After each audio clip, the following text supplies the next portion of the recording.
एक पुरानी और तंग गली थी जहां दिन में भी धूप कम और रात को उदासी ज्यादा होती थी। उस गली में एक छोटी सी बिल्ली रहती थी। उसके गले में एक टूटी हुई घंटी बंधी हुई थी।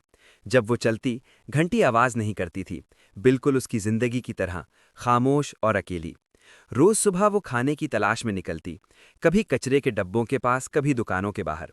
लोग उसे देखते, कुछ रुकते भी, लेकिन फिर आगे चले जाते। किसी ने उसे कभी अपनाना नहीं चाहा। ठंड, भूख और तन्हाई उसकी रोज की साथी बन चुकी थी। बारिश वाली रातों में वो किसी दरवाजे के नीचे छुप कर बैठ जाती। उसकी आंखों में डर होता, लेकिन दिल के किसी कोने में थोड़ी सी उम्मीद भी जिंदा रहती, शायद कोई एक दिन रुक जाए।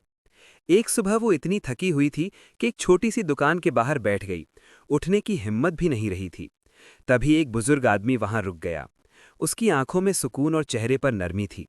उसने आराम से झुककर बिल्ली को देखा। तुम्हारी घंटी तो टूटी हुई है, उसने धीमी आवाज में कहा, लेकिन तुम्हारा दिल अभी जिंदा है।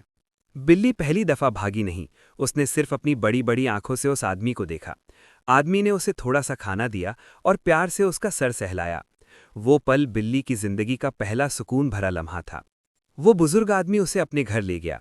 घर छोटा था, लेकिन गर्म और महफूज। बिल्ली को साफ पानी, खाना और एक नरम सी जगह मिली सोने के लिए। पहली रात उसने बिना डर के आंखें बंद की। दिन गुजरते गए, बिल्ली की आंखों का डर धीरे धीरे खुशी में बदलने लगा।